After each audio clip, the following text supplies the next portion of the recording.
If you're on my channel, you are probably a light worker. You want to help the world. You want to spread your gifts, and maybe you haven't found that gift yet.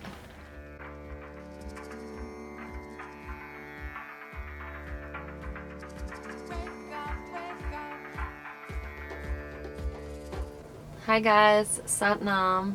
For many of you following my social media, you'll know that I am currently driving across America, the West Coast, in our camper.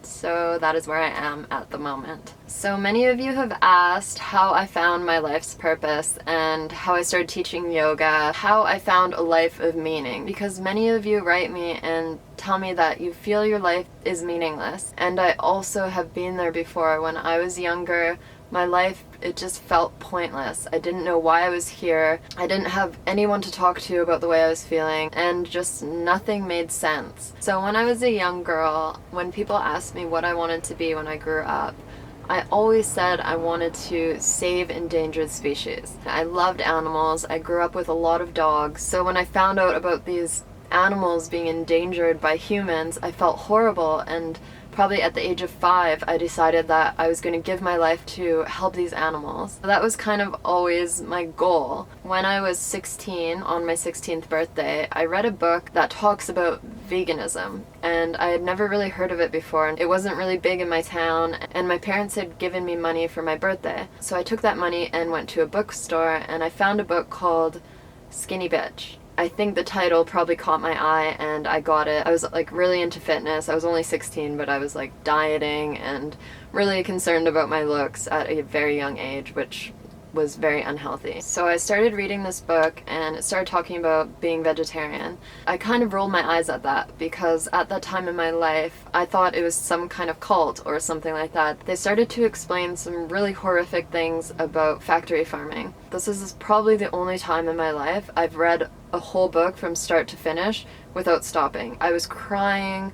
I was literally traumatized. I couldn't believe that all these years I said I wanted to help animals, and I was actually eating them. What makes a cow different from my dogs? I made a pact then that I would never touch meat or dairy again, and 12 years later, I still haven't. So the reason why I'm telling you guys this is because it was kind of the start to my awakening, or when I started seeking more, because I realized I had been lied to about so much. Fast forward a few years, I was traveling the world looking for answers, going through different religions and belief systems. When I was about 24, I decided to go to university. I realized, okay, I've been traveling for a while. I actually need to begin a career path. And I went to the University of Oregon, which is actually, I'm right by it right now. But I actually just went online, so I could still travel while I went, and they have a really good online program. I went to school for wildlife biology, and my plan was to do conservation. I had saved up quite a bit of money for probably 5 years, because I didn't want to go to university for something that I would later decide I didn't want to use. I had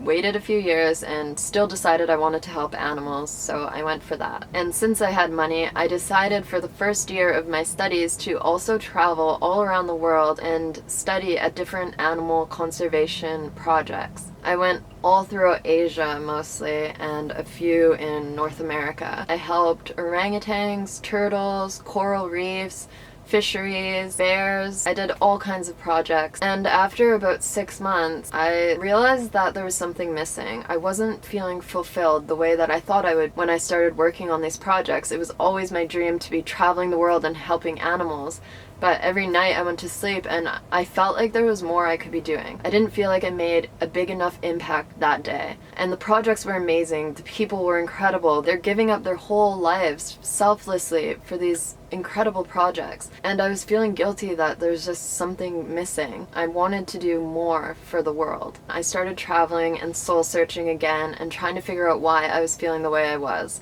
I didn't want to put $100,000 into schooling and then later find out it's not what I want to do. I traveled to Australia, and if you guys have watched my psychedelic video, I went to New Zealand and took some psychedelics for a month on and off by myself. The purpose of this trip, it was very extreme, and I don't recommend this to anyone, but at the time I was looking for extreme things. I needed something to come to me. I needed something to awaken in me. I was just craving a purpose, anything. I needed to know why I was here. So I was in New Zealand and I was tripping all over the place. I finally had an epiphany, and I'm not saying you have to do psychedelics to do this, but it did work for me. I was meditating on a volcano. Actually, before I tell you this, I'll tell you my experience with yoga. When I was about 22, I was just getting out of a very toxic and abusive relationship. I was completely lost. I was in an extremely dark place, staying at my friend's in her basement, and I didn't want to go out ever. I spent probably 2 months on a mattress in a dark room crying all the time. I have no idea why my friend let me stay for free, but she's amazing. It was a really dark time, and I felt like I was never going to get out of that. I had a little bit of practice with yoga before, years prior, but nothing profound with yoga happened. So my friend came home one day and told me, "Krystal, you need to start getting out." It was summertime. She said, "Go sit in the sun even for an hour a day. You need to do something. I can't take care of you here all the time." I was just a horrible mess. I had been through so much trauma and so much pain. I just didn't know how to deal with it. So I was grieving. So I started spending an hour outside a day, and I would just cry the whole time. Then one day it just came to me that I should do yoga because I didn't feel like the energy to go to the gym or to go for a run. So I thought yoga would be something that's a bit more gentle. I didn't even know the spiritual benefits of it. For about a week I was doing poses and I wasn't getting anything from it. One day I was trying to do a half moon pose, I think probably for the first time, and I fell on my head. And I don't think I'd laughed for probably 3 months before this. And I just fell on my head. No one was around, but I just felt so silly. And I started laughing. And then I got up really determined and tried again, and I did the pose. It just seems like such a simple thing. That act right there, I later was thinking about it, and I realized if I can do that, fall on my face, laugh at myself, and get back up and accomplish something, why can't I apply that to other things in my life? It was the start of my healing journey through abusive relationships and a lot of other things I was trying to move forward from at the time. After this, for the next few months, the only thing that got me out of bed was yoga. So as you can imagine, yoga has been a very important thing in my life. And many people, while traveling, told me to become a yoga teacher. You can travel with it, but I'm actually naturally an introvert. I like being alone. Speaking in a room full of people and instructing them, I said, no way, there's no chance. I don't want to do that. It sounds terrifying to me, and I just don't even want to learn all those poses. And right before I went to New Zealand, in Australia, I was just going on meetup.com and going to a lot of conscious events.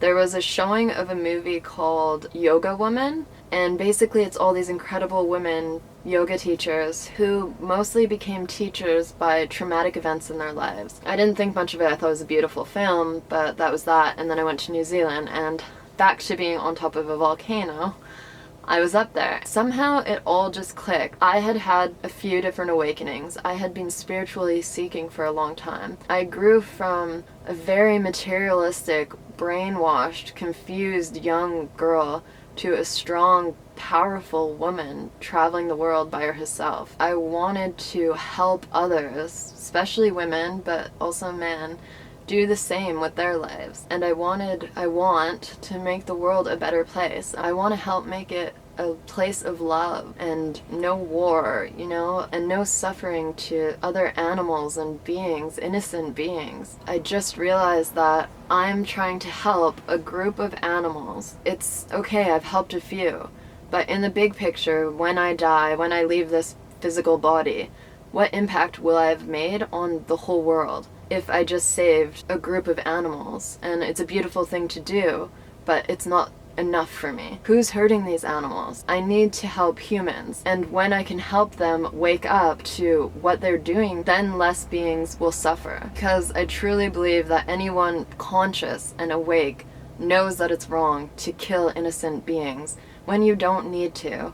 I have been vegan now for 12 years and I'm perfectly healthy. This was the awakening I had, and I had to ask myself how I could accomplish this new goal that I had to help humanity. And that video, Yoga Woman, just came to me, and I realized that the sacred art of yoga had literally saved my life. I can honestly say that I don't think I would be here today if I didn't pick up that mat and start yoga. And it all just came together on that volcano. That was my life purpose.